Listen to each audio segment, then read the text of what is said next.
We need that. If you have that, great. You'll do well here and you'll enjoy working here. If you don't, then maybe the WOD Life isn't the place for you. You're always looking for that win, but the secret sauce isn't necessarily in just the win. It's trying to embrace and enjoy the journey. And Take it away. Your time now. Hi, I'm Steve Duke, and this is the Two Roads podcast. Today on the show, I have Andy Lee. Andy Lee is the co-founder of the WOD Life, and they're a very successful business, and they help people to discover what they're capable of through fitness and training. So, in practice, what does that mean? Well, the WOD Life is an online retailer. They sell a massive range of products in the fitness and training space from a lot of world-renowned brands that you would know. So Nike, Adidas, Reebok, as well as their own, the WOD Life branded products, which are super popular, and you'll often see them in gyms or in people out exercising or just in general life. And Andy's been building the WOD Life for 10 years now. They're one of the biggest success stories in Australian e-commerce and the fitness space. Like, they really, really kill it. But Andy started his career in a very different area. He studied law before going on to work in corporate finance. But his side passion was always in sports and fitness. And I'm not going to spoil the story for you for how the WOD Life started, because Andy tells it beautifully during our conversation. But it's 10 years later, and he's still all in on the WOD Life, loving what he does and having fun every single day. Now, in this episode, you're going to hear about how Andy started the WOD Life and how he's grown it over the last 10 years, how he made the decision on when to leave his corporate finance job and go full time on the WOD Life, his advice for people who are early on in their career, why he sees value in building hard skills, what he thinks people should look for in an organization if they're considering joining one, and how to get that information out of them before you decide, what he looks for when interviewing people. He also talks about the importance of not feeling the burden to find the perfect job straight away or early on in your career, which I think is pretty comforting for anybody searching for something new right now. The practical thing that he does to manage his health and mindset as a business owner. And we also talk about all the lessons that he's learned building the WOD Life over the last 10 years. And he's a world-class founder and operator. I can genuinely say that. And he's found a job where he gets to work on his passion and something that he loves every single day. And his advice for people early in their career or considering building their own business or brand is truly excellent, honestly. And if you're interested in learning more about Andy and the WOD Life, I would go check them out on socials. They're building their team over there, and they're always looking for talented people to join. Also, if you want more help in building a life that you love, one that you find meaning and purpose in, where you have a job that you genuinely enjoy, then go follow me on socials. On Instagram, you can get me at the Two Roads Pod, and then on LinkedIn, just follow my personal account, Steve Duke. But for now, I hope you enjoy my chat with Andy Lee. Let's get into it. Your time now. Andy, thanks for coming on the show. great to be here. Excited to catch up and talk more. Right, how do you describe to people what you do now? Yeah, good question. In the most simple terms, I sell things on the internet. That's how people identify with that. But by title, I'm the co-founder and director of the WOD Life. But what that means in reality is that I'm the custodian of the mission, vision, and values of the WOD Life. And our goal is to help as many people discover what they're capable of through fitness and training. So I oversee the tools and the team to help achieve that through the community content and products that we sell as well.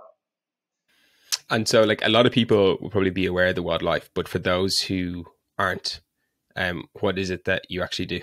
Yeah, so we're a multi-brand retailer in fitness and training space. So we work together with brands such as Nike, Reebok, Adidas to sell the latest and greatest products in fitness and training.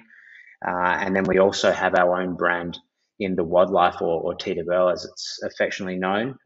So we have many products spanning across the fitness category, from apparel, accessories, equipment, through to shoes as well. So the one-stop shop for everything fitness and training. When you were growing up as a kid, did you ever think that you would, be a business owner, be an entrepreneur? Was that something that you were thinking about, or was there something else that you thought that you wanted to be when you grew up? Yeah, I think always as kids we had aspirations and they were pretty simple. A lot of kids where they want to be a fireman or a policeman. It's hard to sort of go past being a professional sports star for me. And as a kid, just tried to play every sport under the sun, and cricket, football, soccer. So it's hard to sort of go past being a professional soccer player or football player, traveling the world, hanging out with your mates every day, and earning some good coin as well. So I definitely aspired to live a life through sport there. But then when I realised maybe I didn't quite have the athletic talent to achieve the bright lights of the European Champions League, I sort of buckled down on my studies and tried to identify what it was I was sort of good at, and where I might be able to build a bit of a career. So as I got a little bit older, I definitely gravitated towards business, finance, commerce.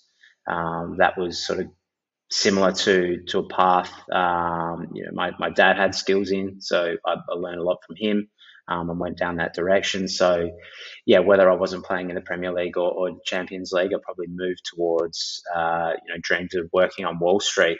So yeah, moving from sport into finances was probably the change for me there. Okay, hold up 1 second.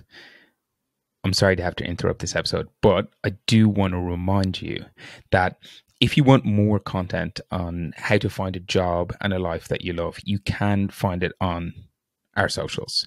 So on Instagram, go to Two Roads Pod, and on LinkedIn, just find my personal account called Steve Duke. And of course, these podcasts are released weekly where I interview people, and that's extremely helpful for people to get inspiration and hear other people's stories and how they did it and what they're going through. But I also release a ton of other content as well to help you both figure out what it is that you want to do and also how to then make that actually happen. So LinkedIn and Instagram. At LinkedIn, Steve Duke, just my name. And then on Instagram, you can find us at Two Roads Pod. Gotcha. And so that was like when you came out of university, you worked in finance first, right?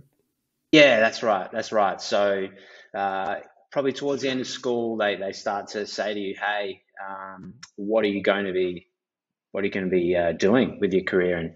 And as a 15, 16-year-old kid, it's not necessarily um, the big thing that you're focusing on at that point in time. You're navigating, being a teenager and making friends and exploring life a little bit as well. So you're not really thinking that, geez, I've got to make a call here for what I'm going to do for the rest of my life. So, I mean, my parents were pretty instrumental in helping me find that.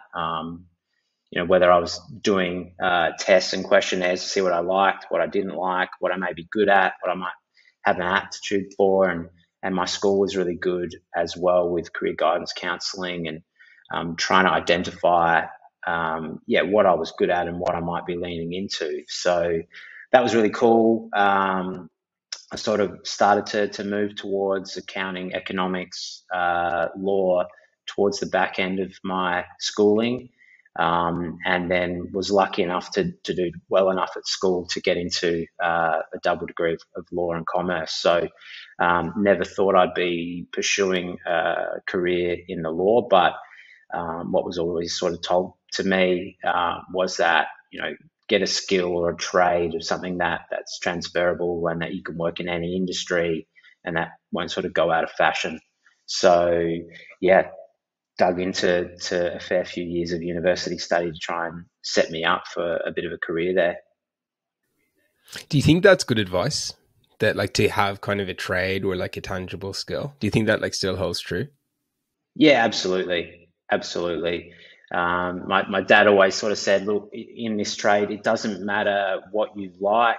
You can always go and work for, I could go and work for Manchester United, being there, in the finance team, or with a skill, you can always go into an industry that you're passionate about.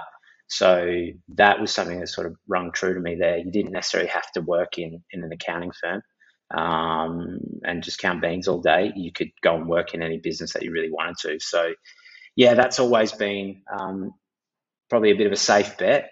and those skills I still have today in what I'm doing. So very grateful that I was guided in that way. It wasn't necessarily easy, and you didn't necessarily see the value in it at the time, but I think it's worked out pretty well for me. For sure. And I'd say, so what was that story then from you kind of studying this dual degree in university? Then did you come out and like straight away get a job in finance, or like what was that kind of path where you were kind of developing this like hard skill set of being, able to work in finance? Yeah, so I've learned that I'm never one to sort of hold back. If there's something I want to do, I definitely lean into it. I was pretty young at school, so I finished school when I was 17, where a lot of my mates were 18. So went straight into university. The course was 6.5 years.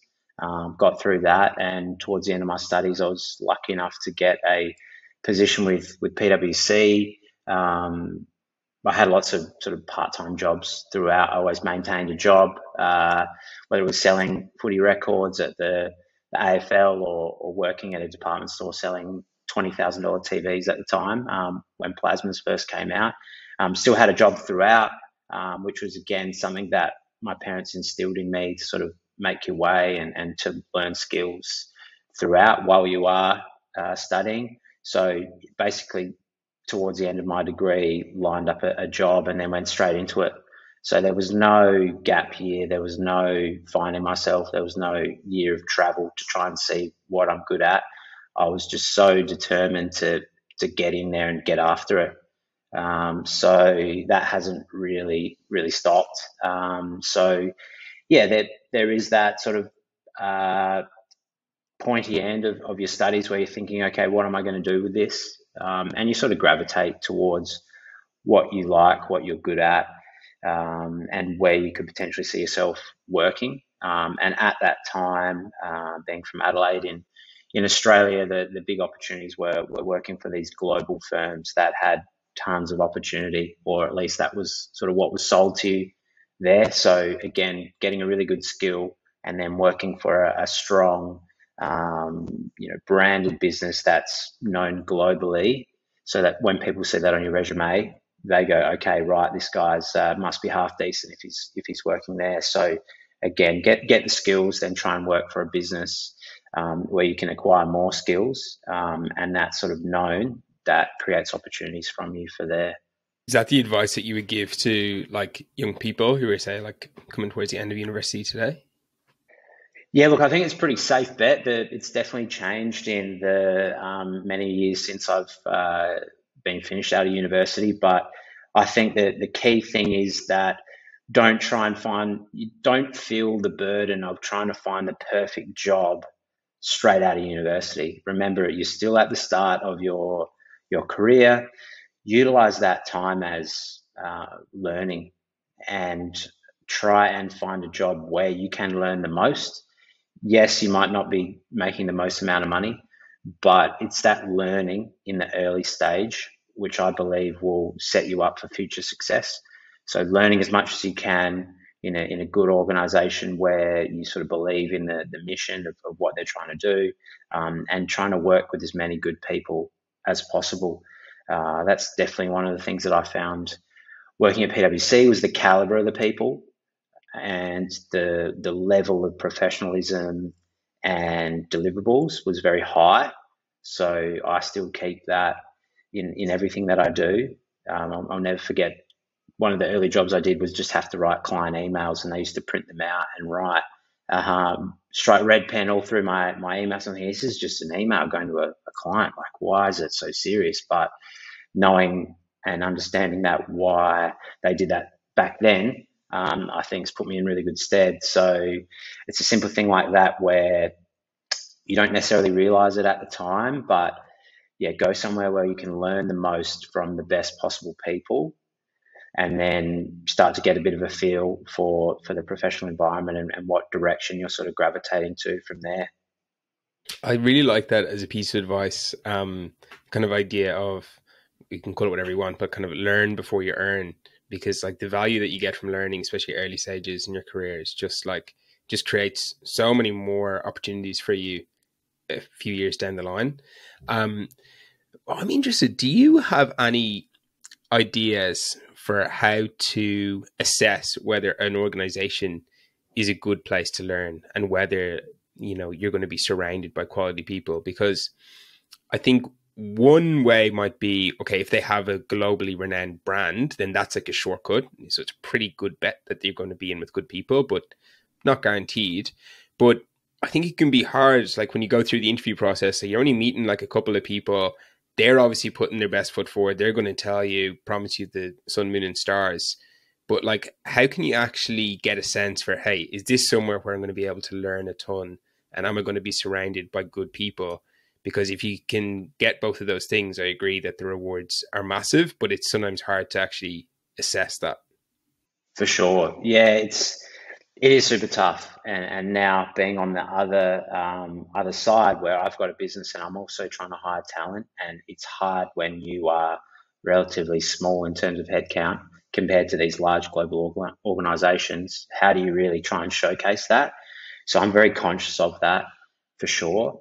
I think a lot of it is just trying to be as prepared as you possibly can. So learn about the organization, read their story, learn about the founders and their story, and that's something that I try and do things like this, whether it's LinkedIn, or try and share my story as much as possible, so that anyone that comes to work for us knows my background, how we came to be, and who they're working for. I think that's really, really important. So as you go through the process, whether you're looking to work for a big company, I would ask questions like, who are the founders? Who are the people driving this, and what's their vision? And how is my role going to contribute to that? And who will I be working with on a day-to-day? Can I meet them? What does success look like in this role? And how do you help me achieve that? There were some sort of questions that I would be asking as a candidate looking for the right fit, and it is tough. Try and actually get time with those people who are you're going to spend a lot of your time with in that position, whether it's the founders or the direct managers, and don't necessarily do it within the four walls, whether you have a coffee with them prior to starting as well.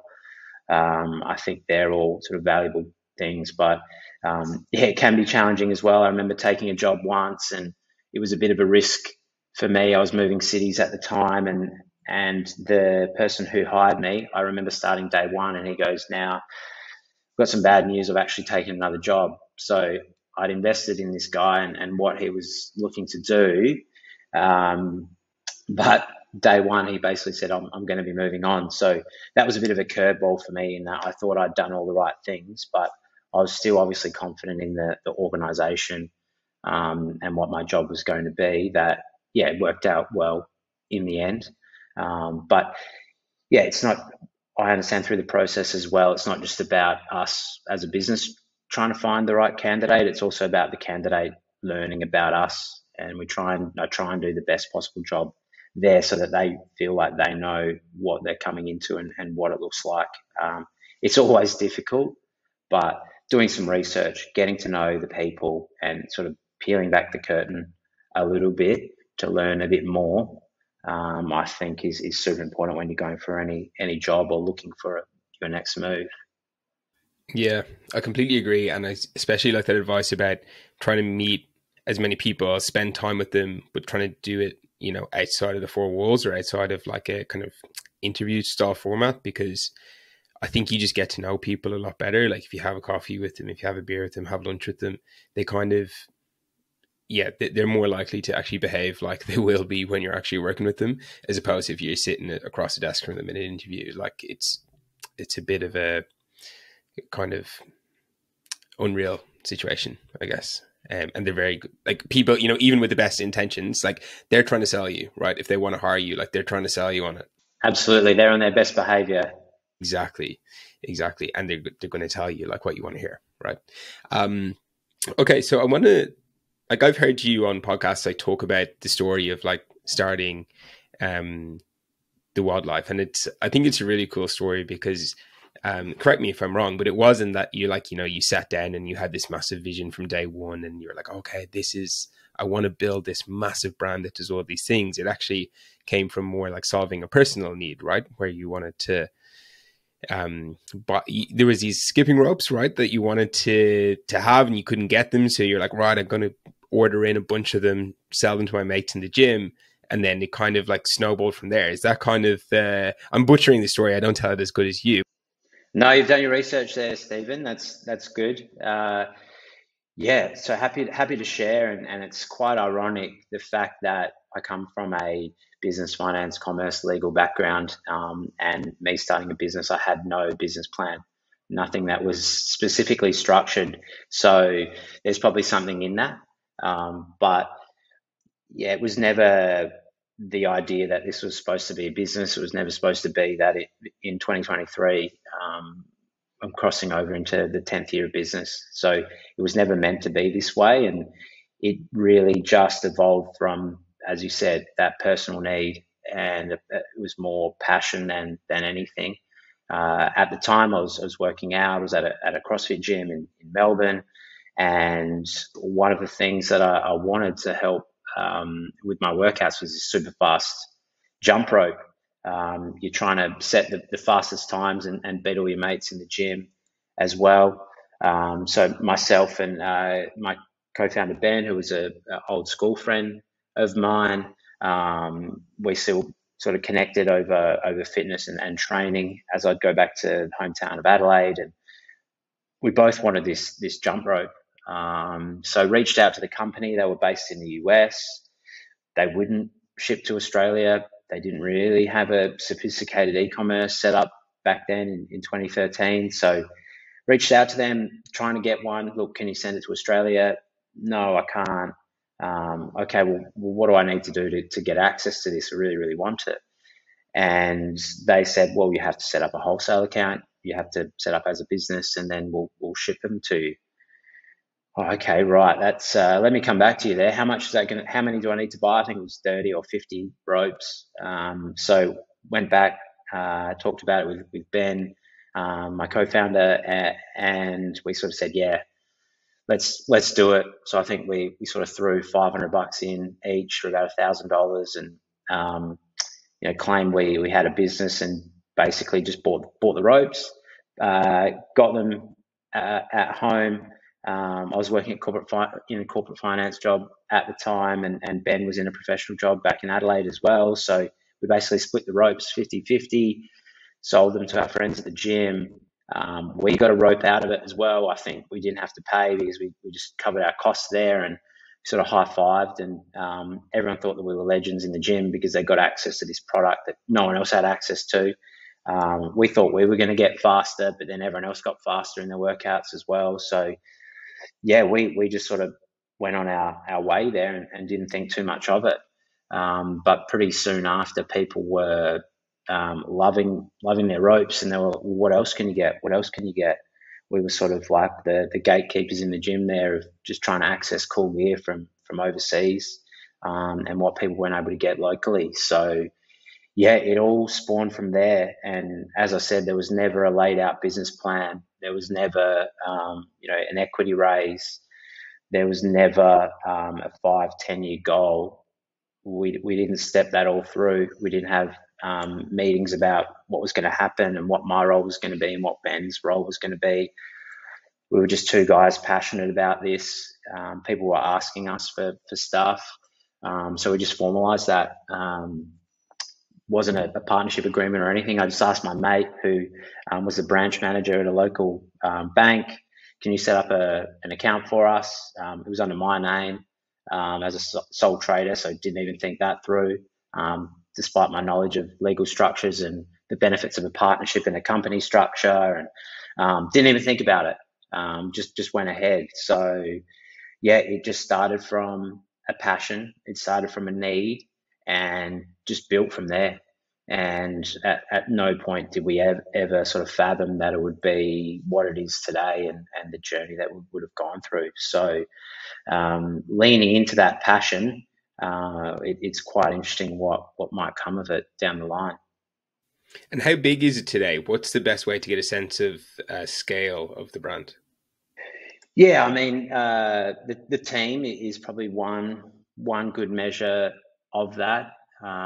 So we have about 30 to 40 people among the team in different areas of division, such as marketing, product, operations, finance, etc. So we're super proud of the team that we've been able to build to help Ben and I on our mission of helping athletes discover what they're capable of through fitness and training. So that's really, really good. Um, the brands that we work with as well are a sign of our sort of size. In that Nike, for example, isn't just going down handing out contracts to brands and to businesses to retail their products. They basically just don't exist anymore. And then if you're looking at our customers, we've got hundreds of thousands of customers that we're reaching each year through ordering our product online. So yeah, pretty cool to see going from what started out in Ben's bedroom, taking the products up to the post office in his lunch break, and sort of moonlighting, creating a website in the late hours of the night and early hours of the morning to what we have now with our team, the brands and partners we work with, and the amount of customers and the community around us is super cool. Mm. And so I've talked to a few people on this show who kind of would have started off in a similar manner, like as a side hustle, like they've got a, quote unquote, real job. They're working that 9 to 5 and then they're doing this on the side, evenings, weekends, that kind of thing. At some point there comes a decision to make, which is, do I go full time on this? When did that question start to crop up for you and how did you make that decision? Yeah, again, good question, Stephen. It wasn't necessarily something that I made a decision on. The decision was almost made for me. So one of the pivotal moments in the WOD Life's journey was actually when I had the opportunity to move across to the US. My partner at the time and I made the call, hey, we wanted to go to the US to pursue our careers. So actually headed across to the US with 2 suitcases. One suitcase was full of suits to get a corporate job over there, and the other suitcase was my worldly possessions that I'd collected. So landed over there and was going for interviews. Was turning up in a suit. And the jobs that they were trying to get me to do, I was just, I'm better than this. This isn't something that I necessarily want to do. And then in the meantime, in between all of these interviews, the WOD Life was growing.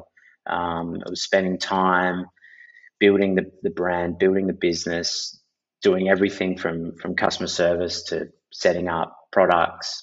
And being in the US as well, had the opportunity to go to events, to meet brands, and every waking moment outside of sort of getting set up in the US and looking for jobs, I was building the WOD Life in the US, and then Ben back home was doing his part in terms of going to events locally, shipping things out of his bedroom, getting the products in, helping getting stuff up online. So it just kept growing and growing and growing, basically to a stage where it was so hard not to keep doing it. And the pivotal moment for Ben and I was our web designer at the time, a guy from Australia who helped us out with some of our Shopify website stuff. He just sort of said to us, hey guys, you need to enter this business competition. Shopify are holding this competition. It's called Build a Business. You guys should enter it. And we just sort of thought, well, how are we ever going to win a competition? We're just sort of two guys from little old Adelaide, Australia, shipping products out of a bedroom. And he goes, no, look, crazy things have happened, guys. So we entered it, thought nothing about it, put our name in the hat, and it was basically a competition for the fastest growing businesses on the Shopify platform. So I think it went for 6 months or so, and then every now and then you get an update. So for the first few months, didn't hear anything, and then all of a sudden we were on this leaderboard. We're in this top 10 leaderboard. So saying, okay, wow, like we're 8 out of 10, top 10. This is crazy. We might even have a chance here. So the competitive sort of edge kicked in, and then, all right, we're onto something here. Let's keep going. And then sort of maxed out the credit cards even more. And then, okay, next month we were sixth. And then the month after that, we were third. We're just thinking, wow, okay, if we keep going like this, we're going to win this competition. This is crazy. So we basically poured everything that we had, maxed out the credit cards, every waking moment into this. And I ended up, they shut down the leaderboard for the last month, I came back to Australia for a few months each year, and got a call from Shopify, and they sort of said, "Hey Andy, it's Courtney from Shopify." I'll never forget this call, because it's probably a life-changing moment. And I just basically said, like, get the heck out, because I knew what she was calling about. And she said, "Yeah, the WOD Life's won the Build a Business competition." And that for us was massive, not only because, yes, there was a $50,000 check that we won, which later paid our BAS bill, which we never thought we'd be hitting the BAS levels. So that sort of got us out of trouble there. But really, that moment sort of crystallized to me, we're onto something. We need to go hard at this. And for two guys, both Ben and myself, who had professional jobs, who went to university, e-commerce was still in the infant stages. You know, we had people going, what is this that you're doing? Why aren't you practicing law? Or to Ben as well, like, when are you going to get a real job? People used to say to him. So for us, this was the moment where we go, look, this is what we've been working on, and I think we might be onto something here. So we definitely threw caution to the wind, and then lent into that pretty heavily from there. So that was probably the early moment that really changed it. Before, Ben was working full time, doing this in his lunch breaks before and after work, and I was doing it basically full time and then some in between, looking for jobs. So after that moment, we sort of threw caution to the wind and then went into it. So that was a pretty cool moment for us, looking back on that. And when you're having these conversations with people and they're like, you know, would you not, like, why aren't you practicing law? Or, you know, to your co-founders, like, when would you get a real job? Did you ever give pause to those questions, or were you just like looking at the business and going, this is a no-brainer, like, this is what I want to do? And was it easy for you to kind of like shut out those kind of doubts and questions, or were they things that at times you're like, oh geez, maybe they're right, maybe I should just go and do that thing? Funnily enough, not really. I think Ben and I were both passionate about what we were doing. It was never a case of thinking that we had to establish a business and a structure and create an income for ourselves. I think first and foremost, we were just passionate about what we were doing, and we saw the growth on a daily basis. And for us, it was just wild when we got our first sale, or when we sold out of certain products, or there were certain moments there which we felt, you know, we're onto something here, and it doesn't necessarily matter what other people think. And we weren't thinking 5-10 years ahead. We were just thinking the next day, one foot in front of the other. What do we need to do here? And I personally always felt, hey, I can always fall back on whatever I've done. This is just a moment in time where there's an opportunity in front of us that I'm trying to crystallize. And it's something that I'm passionate about. And I've probably never worked this hard or this long at anything. So I'm just going to go head into it and see what we can do. So yeah, it's pretty cool to look back on that we definitely navigated those early days, and we've been able to create not only a opportunity for us, but everyone that we work for, we work with, and we sort of say that we work for, one, our customers, but two, our team as well, to create more opportunities for them in their career. So pretty cool what's come of it. Yeah, for sure. I'm just thinking there when you're talking about having something that you could fall back on if you needed to. I guess that's another benefit of having that hard skill, right? Is that if you've done it, you know, like there's loads of jobs out there for you. And even if this all goes tits up, like you will be able to get a job. And there's a lot of comfort in that. And I think it allows you to take probably a bit more risk, which I think is pretty cool.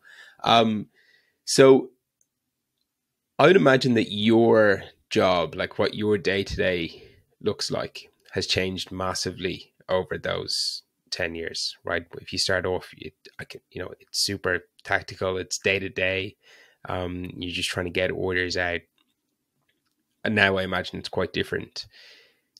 Do you think of those 10 years in any distinct like chapters where there was like, okay, it was pretty similar for the first 2 years, and then next 3 years were different, and the last 5 have been kind of pretty similar?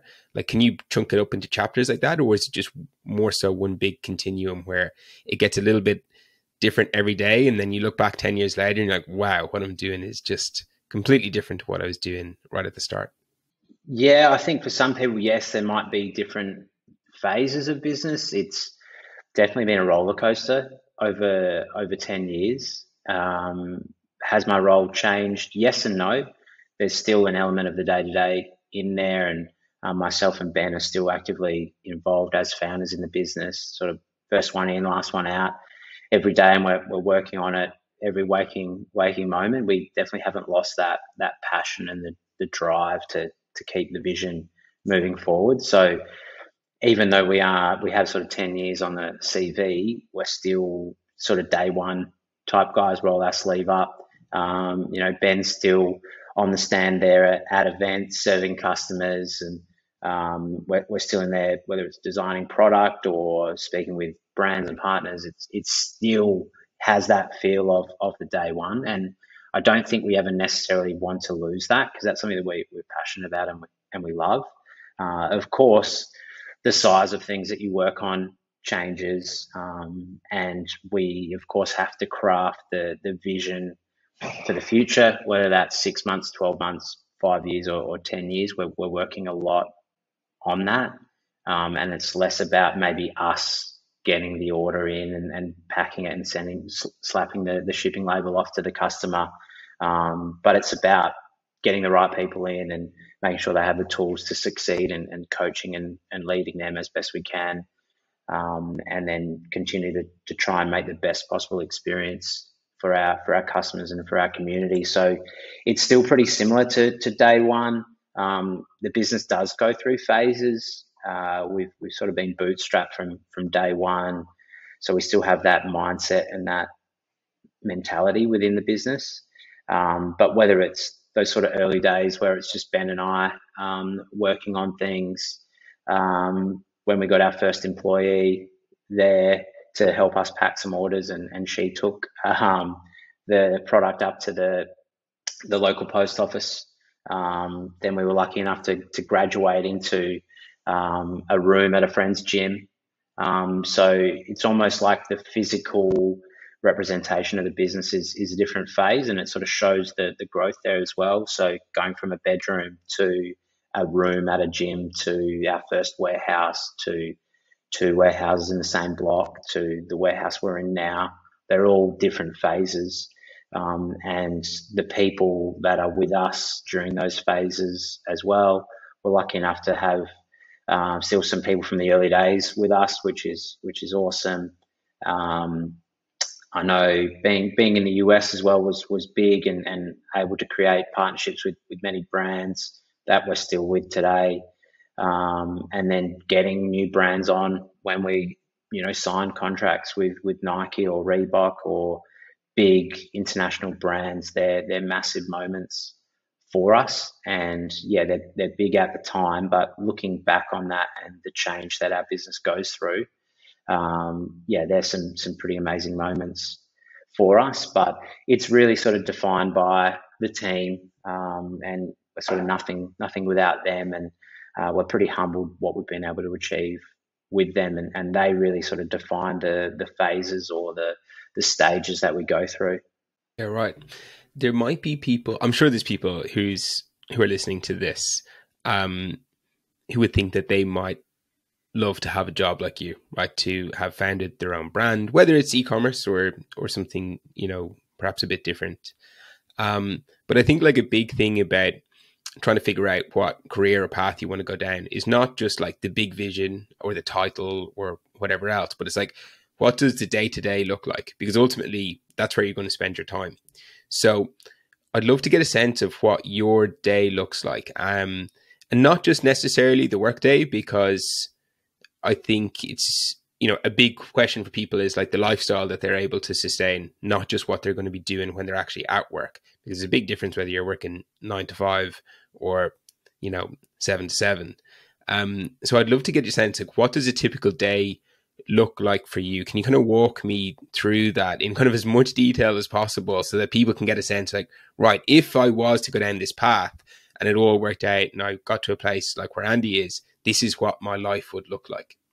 For sure. Yeah, it's definitely not what it looks like on LinkedIn or social media with the waking up at part of the 5 a.m. club and meditating, going for a cold plunge, writing in your gratitude journal. It's not necessarily like that. Yes, you probably could do that, but is that the reality? No, it's not. It's sort of waking up to an alarm, and the first thing is always, for better or for worse, is sort of checking the emails as to what's come through overnight, what's happening. Being an online business, working with people all around the world, it doesn't stop. So you've sort of got to be on top of that and what's sort of happening. That allows to sort of set a few key goals for the day and a few things that you need to achieve.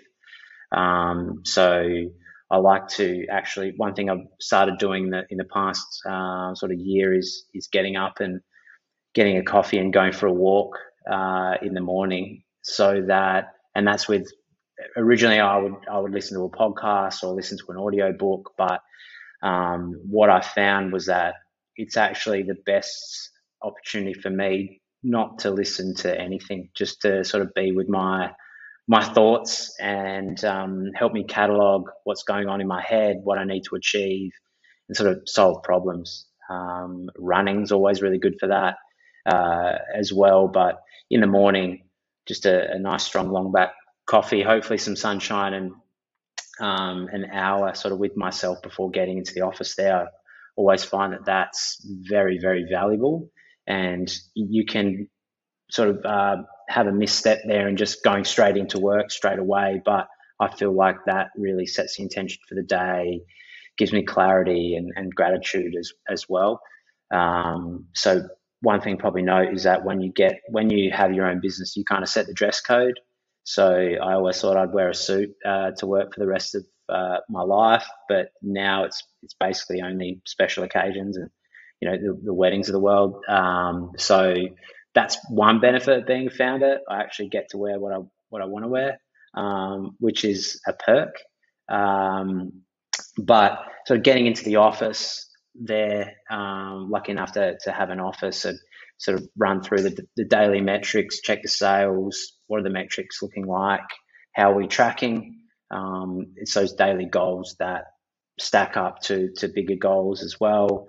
Try and tackle a few of the key priorities, you know, whether that's around the team or hiring or helping the product team or a few key initiatives internally.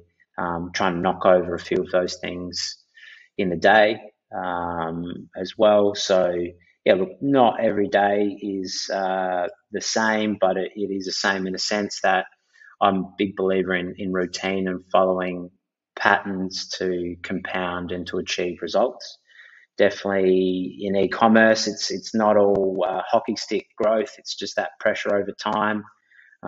As someone once says, it's the blocking and tackling every day, which you don't necessarily see the growth there, but you'll see it over time.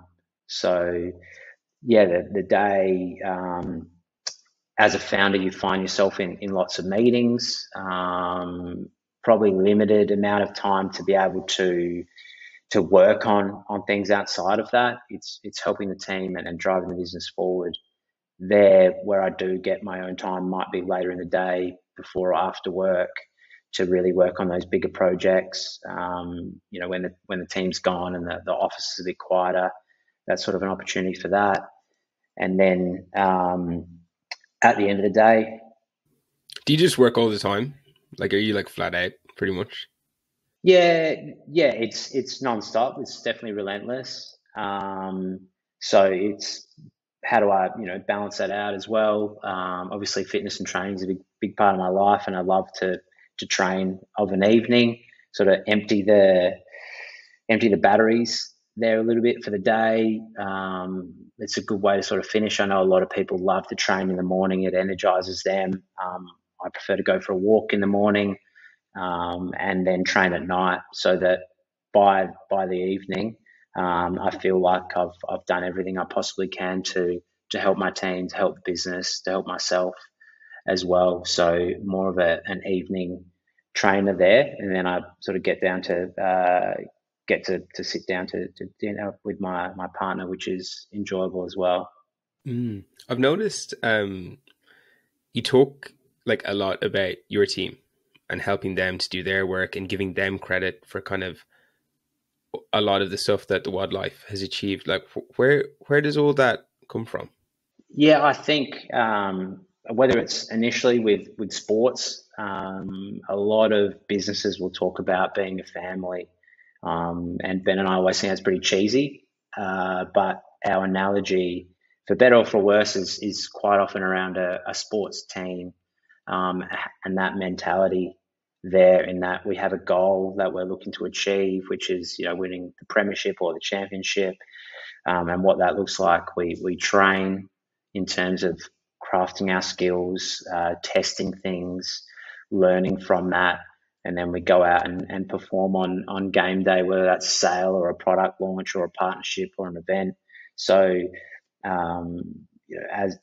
you could probably tell from my early childhood goals of wanting to be a sports star, I actually take a lot of that into the daily. I've always loved playing team sports, the camaraderie that brings, achieving things together. I think it would be a pretty lonely journey if it was just myself as a solo founder, or it would be just Ben and I in a room. We love the fact that we have people sharing this journey with us, and it's a journey. That's one of the things I always struggle, in being so driven and competitive as well. You're always looking for that win, but the secret sauce isn't necessarily in just the win. It's trying to embrace and enjoy the journey, and doing that with people that you enjoy doing that with. That's probably one of the benefits of a founder. You try and get to craft a team who you enjoy working with, rather than just needing people to do a job. So yeah, that team analogy is weaved through everything that we do, and we definitely know that we couldn't be anywhere near where we are without the contributions of the team, and what people deliver for us. And both Ben and I are amazingly humbled by that, and we get energized and motivated by seeing the team win, seeing the team enjoy the successes, and seeing them galvanize and work together.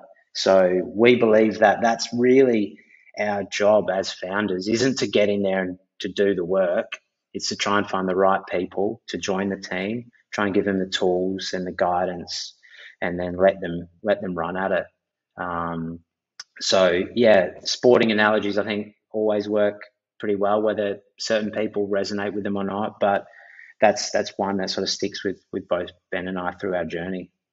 And when you're trying to build this team, when you're looking at hiring people, what are some of the traits that you look for that are not typical? Like they're a bit maybe unique to you, or people might be surprised when they hear. Yeah, it's probably the most challenging thing as a founder, is to build a team, and we're constantly learning about team makeup, what that looks like. Initially, you just want someone in, a bum in a seat, right? You, we need you to pack this order, put this in a bag, and then send it off. But over time, it becomes a lot more than that. As you go from 1 to 2 to 4, it's not just that one person and the connection that they have. It's all of these micro connections that everyone has. So one, it's how's everyone going to get along? We've learned that you don't just want to hire one, robots, or two, everyone that thinks the same or is the same or does the same thing. You've got to have a blend in that. So where the team comes together, it's this sort of perfect harmony, and people are contributing in different ways. It's not, we wouldn't want to hire everyone that necessarily thought like Ben and I. Ben and I are very different as founders, and we bring different skills and different mindsets to the role as well. So we try and find people that look at problems differently, who bring something else to the table. But the one skill that sort of shines through is that we say resourcefulness. So doing as much as you can with not a lot. And we think that if people have that mindset, they're going to succeed with us and in e-commerce, because resources are always scarce, whether it's time or budget. So if you're resourceful, you'll always find a way. And we want people that will find a way. And we feel like Ben and I have found a way and constantly finding a way to achieve things.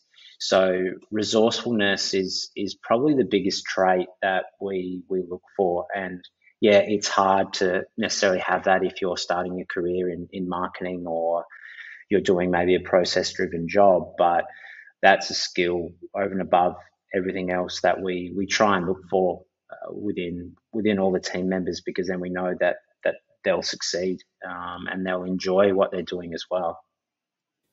Do you have any good ways to test for that? Yeah, there's no sort of McKinsey playbook there where they had a lot of if you're going for a job in management consulting, they had all of these weird tests to see how people responded. There's nothing really that we can necessarily ask. Of course, you can read books on hiring and the best process for that. We continue to learn and craft that, and we don't always get that right. But we just try and learn more about the individual and what they're looking to achieve as well, and the questions they're asking us, not just what we're asking them in the process. Try and get a roadmap as to what their career's been, how they've arrived at that point as well, and where they want to get to. And if there's a story that can be told through that. And I think if you can see that story and what they're looking to achieve, you can sort of determine that resourcefulness. Again, you don't necessarily know until someone's in the seat and how are they going to react with different people in the team. But we try and communicate that up front as well, saying that that's a skill that we really value and how we need that for anyone that sort of joins the team. And if you have that approach, great, you'll do well here and you'll enjoy working here.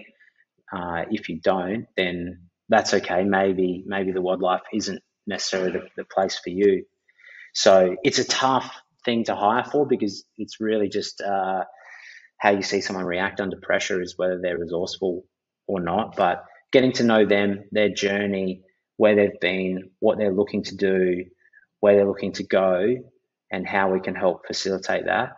And then what they see the role in the business as well, getting them to try and understand that and get their head around that, and what challenges they might see in the role, and how we can help them there is sort of the best way that we try and do that. But it's definitely not easy.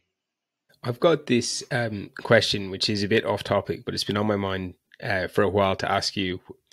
And it's about what you've learned about building a brand over the past 10 years, because from my outside perspective, it's one of the greatest strengths of the WOD Life. Like, I can see that you've got very, very strong brand, you've community around that. And I think that's super important, right? For any business, but I think especially in e-commerce, right? Because you need to stand out. I mean, you need to have a reason for people to come back and keep purchasing off you. But, you know, what are kind of the things that you've learned over those 10 years about building a brand that might have surprised you? Yeah, appreciate the kind words. We always feel like we've got a long way to go in building that, and there's so many things that we can do better and more of. But one of the biggest things is remaining authentic and true to who you are and what you're you want your brand to be. And arguably your brand can be in the eye of the beholder there, but we're very lucky to have a community centered around the brand, a community of people who are living the lifestyle of fitness and training, and they are sort of our North Star and our guiding light. And one of the things I always say about whether it's e-commerce or running a brand is that it's a very honest thing to pursue, in that if your community or customer doesn't believe in what you're doing, or you're doing the wrong thing, they'll tell you straight away. You'll be able to see things very, very quickly, whether that's engagement on social media, orders, there's sort of headline and other metrics that you can see. But when you are a brand, you'll get a pulse on how people are perceiving you pretty quickly. It doesn't have to necessarily be in person. So that keeps us very driven and focused and honest, in that we know we have to serve the customer and the community rather than being a brand for Ben and I. So we've had to remain very authentic to that. It's our name on the door, so we don't want to do anything that potentially jeopardizes that as well. So that honesty and that authenticity is very important to keep. Whether that's your first day in business or your 10th or 50th year in business, being true to that. We can always do a better job of positioning the brand and communicating our vision, mission, and values, and that's something that Ben and I are always looking to craft. I think now that people not necessarily want to know the brand, they need to believe in it. If they're wearing the WOD Life or TWL on their chest, they have to believe in what we're doing. So we constantly need to keep working on that and get them fired up about representing the brand as well. So yeah, being authentic, telling our story, trying to communicate that as best we can. So opportunities like this to let people peer behind the curtain a little bit and see who's behind the brand and the work and the emotion and the effort that we put into that, to try and see other people appreciate it as well. Yeah, it's so true. And I think, you obviously understand this deeply, but when you think of a brand, it's really all about like how it makes you feel. And when I think about when I'm going to work out, like I love putting on kit that makes me feel like an athlete, that makes me feel that I can go harder. Myself and my brother always talk about this. If we're going in to do a hard workout, he'll put on his Jimmy Butler jersey, I'll put on my LeBron jersey, and like it sounds funny or cheesy or whatever else, but you're like, you get that little bit of extra from that, and it feels something. Whereas like, sure, you could get a no brand, no name piece of kit, and like it'll do the exact same job, but like it's that difference, like emotionally, about how you feel when you're walking into the gym, and like that's not trivial. That actually makes a big difference to people. Absolutely. I've got two more questions before we finish up. So the first one is, do you feel like you have a sense of purpose in life? Yeah, I think I do. What is it? Yeah, my purpose is to help as many people discover what they're capable of through fitness and training, and the vehicle that I can do that is through the WOD Life. So I actually did it was called an alt MBA a few years ago, where it really went deep into this, and they tried to test me it was sort of under Seth Godin. There's a bit of a marketing guru for many. He's great, a different way of looking at things as well. So that really challenged me. But the one thing as a founder is it's always really quite hard distancing yourself between yourself and your business. So I get a lot of purpose and passion through the WOD Life. and being able to do that every day, very, very grateful. The concept that I try and share that I learnt of is sort of called ikigai. Not sure if you've heard that, but it's, the old Japanese concept about, finding something what you love, and then what you can be paid for, what you're good at, and what the world needs as well. And then the intersection of those four concepts is your ikigai. So I sort of feel that every job that I've done, everything that I've learned, is really sort of come together, and I'm able to embody that through the WOD Life. It's something that I'm very passionate about, very driven, and I love being able to do every day. I probably don't get to appreciate it as much, but it's moments like this where I get to talk about it that, actually, pretty lucky to be able to do what I do every day. So while some people detach their purpose from their business, I think because myself and Ben are so embodied within our business, our sort of passion is very much aligned with that. I think the ikigai concept is great, and for anybody who hasn't heard of it or checked it out before, I would recommend going and checking it out. If there's somebody who maybe has heard about the concept, they know about it, but they feel like they're not yet at that core, right? They're not doing the thing where that ticks all of those boxes, or maybe they don't even know what that thing is yet. Is there anything that you'd say to them to help them move on that journey towards finding something? For sure. It's just not always feeling like the position that you're in is the end position that you're going to be in.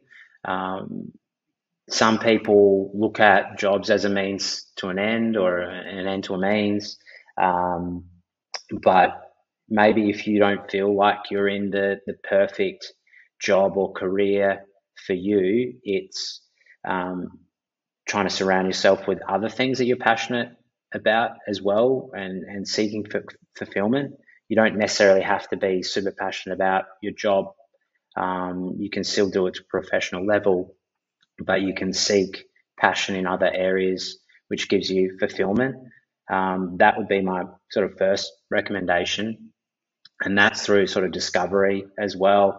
The old get a piece of paper out and write down things that you like, things that you're good at, and seeing if there's any alignment there is also a pretty simple way to go at it. But even when I was in corporate finance and I loved fitness and training, I was trying to get more involved in that. So I sought that out. I started writing and working in media around CrossFit, because I wasn't necessarily super passionate about the job I had at the time, or it wasn't filling my cup up to a level that I really wanted. So it was doing things outside of that where I could get passion from, and just keep moving towards that as well. Understand what your passions are, and also understand that they may change over time, and your focuses may change. Things that you get value from may change over time. But also knowing that at one point in time in your life, you wanted what you have at this moment. You've worked towards that. You've made decisions with that in mind, and understanding that always changes. I think coming back to that goes, oh, wow, yeah, I actually did want the house I'm in, the car I'm driving, the friends I have, the partner I have, the job I'm in. So at some point in time, I wanted this. So it's kind of seeking comfort in that, but then always looking for ways to top up the passion bucket as well. And of course, if you can get all of that to intersect, it's pretty rare. But it's amazing if you can, but it doesn't necessarily always have to be in balance. Yeah, I think it's a great piece of advice. Andy, thanks a million for coming on, having a chat with me. I know you're a super busy dude, so I really appreciate it. I loved hearing the story. I loved hearing the lessons that you've learned over the past 10 years, because I think what you've built with the WOD Life is, I'm not just saying this, blowing smoke up your hole, but like it's genuinely super impressive. And I think, from the outside in, you live a pretty cool life. So I loved hearing a bit more about that. And yeah, thank you so much. Thanks, Stephen. Really appreciate the opportunity. As I said, you don't really get to stop and smell the roses too much as a business owner because you're always looking to push on to the next thing. But it's moments and opportunities like this that I really appreciate. I love sort of sharing my story. I love the level of depth that you go into with the questions as well, and trying to find a deeper meaning and a deeper purpose. And look, if one person can learn something from my journey and my story, then it's definitely worth it. So thanks again for the opportunity. Really enjoyed it. Of course. Is there anything you want to plug? Like, I know you're hiring, like jobs or people. Where should people go follow you if they want to? Yeah, look, check us out at thewodlife.com. There's always something happening there, new products dropping, whether they're shoes or sales or anything that can help your fitness and training journey. So go and check that out. If you'd like to connect with me, feel free to hit me up on LinkedIn. Always looking to connect with other people, whether I can be any help or point you in the right direction. Always open there. And yes, we're always hiring. We're looking for talented people at the WOD Life to help us on our journey. So if you're after a role, check us out. There's always something popping up. Awesome. Great stuff. Andy, thanks, Mel.